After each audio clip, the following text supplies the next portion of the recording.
Unfortunately, not a single ship carrying grain has reached the starving countries of Africa so far. They mainly go to Western ports, and the range of exported cargo is mainly not wheat, but corn grain and sunflower oil, which casts doubt on the sincerity of the theses voiced in the West that the world's food security depends on the grain deal. Well, let's speak through this with our correspondent Maria Finoshna. Hi there, Maria. Yeah, indeed, let's break this down, because you had the West seemingly very concerned with Africa's food insecurity just weeks ago. You had French President Emmanuel Macron calling food, quote, Russia's weapon of war.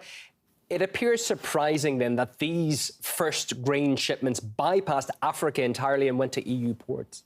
Yeah, in fact, it's actually hard to believe, even after all the hysteria and repeated Western and Kiev calls to save African kids dying from hunger and all the accusations Russia faced for creating this global food crisis. But the facts speak for themselves. None, and I want to emphasize that, none of the ships that so far have left the unblocked Ukrainian ports are going to Somalia or Egypt or any other African nation where the situation on the ground is very catastrophic. So where are they going? Well, you will be surprised. You can, by the way, track and find all the information about these ships on the UN official website, Black Sea Grain Initiative section. Well, 2 of the ships are going to Turkey, 1 to England, another 1 to Ireland, and others are headed towards Italy and China. So, ironically, by the way, we've only seen so far corn exported, which is generally used to feed the animals and to produce biofuel. New York Times published a big investigation report recently explaining this actually absurd situation and questioning why, when and how did it all go wrong, because to remind you, initially the idea was different. And here is America's Secretary of State. Let's take a listen. The Russian government continues spreading disinformation about its unjustified war's disastrous consequences, including global food insecurity.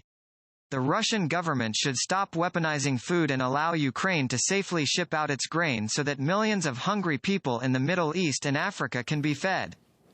Well, as you know, Moscow did its best to promote and to actually make the UN brokered deal a reality. But as you know, sadly, African kids haven't been fed so far. Yeah, in terms of reaction then, because it is quite an abrupt turn of events from what you were saying weeks ago, what's Russia's view here?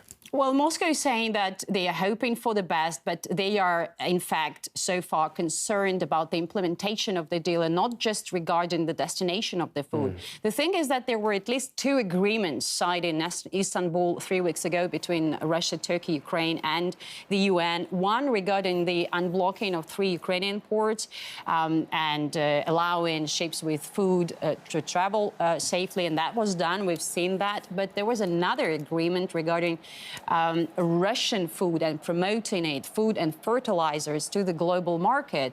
And we haven't seen so far any step made to this direction. And these 2 agreements were in a package. So that means both of them are supposed to be implemented. But Russia says that their part is not touched at all. And actually, that violates the conditions of the agreement itself.